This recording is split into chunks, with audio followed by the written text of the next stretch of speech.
गौरी के बाल घने, लंबे और बहुत सुंदर थे। उसके बालों को देखकर हर कोई उसकी तारीफ जरूर करता था, पर शादी के बाद गौरी के लंबे बाल घूंघट में छुप जाएंगे, ये उसने कभी नहीं सोचा था। गौरी की सास यशोदा देवी बहुत ही पुराने ख्यालों की थी।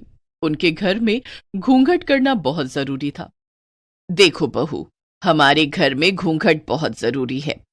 तुम्हारे घूंघट का तुम्हें खुद ध्यान रखना है। सिर से बिल्कुल भी नहीं सरकना चाहिए। बड़ी बहू भी हमेशा घूंघट में ही रहती है। अब सास की बात को भला गौरी कैसे टाल सकती थी?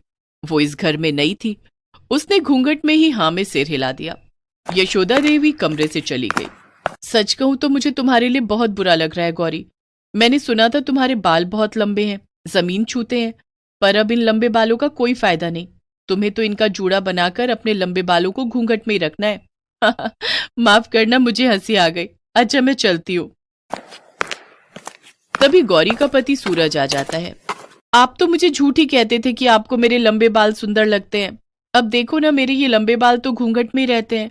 आप तो बेकार ही तारीफ करते रहे। मेरे बाल तो अब हमेशा घूंघट में ही रहेंगे। तुम खुश नहीं हो ना गौरी मुझसे शादी के बाद? सूरज थोड़ी उदासी के साथ ये बात कहता है। नहीं नहीं, ऐसी बात नहीं है। मैं तो बस इस घूंघट की वजह से, वो मेरे लिए ये सब नया है ना, इसलिए थोड़ी परेशान हो रही हूँ। मेरी वजह से आप अपना मन खराब मत करो। मैं इस शादी से बहुत खुश हूँ।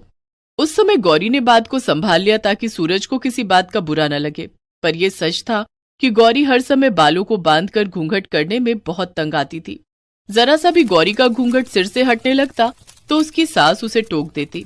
गौरी बहू, मंदिर जाने के लिए सब तैयार हो गए हैं। एक तुम हो कि इतनी देर लगा रही हो। गीले गीले बालों में जूड़ा बांधना पड़ता है। माँ जी आवाज लगा रही है, क्या करूं?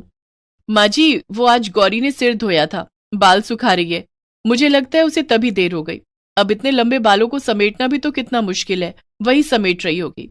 बस, आज सिर धोना जरूरी था। जब पता है कितने लंबे बाल हैं तो सिर को एक दिन पहले धो लेती। पता नहीं आजकल की बहुएं बड़ों की बातें कब मानेंगी। अब जाओ और बोलो ढंग से घूंघट करके आएगी। मंदिर में बहुत से लोग होते हैं। गौरी जल्दी जल्दी गीले बालों को बांधकर जूड़ा लपेट लेती है और सिर पर पल्ला कर लेती है। अक्सर ही गौरी को ऐसी परेशानियों को झेलना पड़ता था।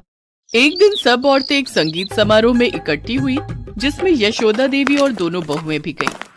गौरी बहू, ध्यान दो, पैर छूने में तुम्हारा घूंघट सिर पर रहना चाहिए। संगीत समारोह में जरा सा भी हटा तो सबके बीच में बात बनेगी। देखो, बड़ी बहू ने कितनी चिमटी लगाई है, उसका घूंघट जरा सा भी नहीं खिसक सकता। ये क्या, तुम एक ही पिन लगाकर आ गई हो? जरा सी देर में तुम्हारा घूंघट हट जाएगा और जूड़ा खुल जाएगा। अरे यशोदा बहन,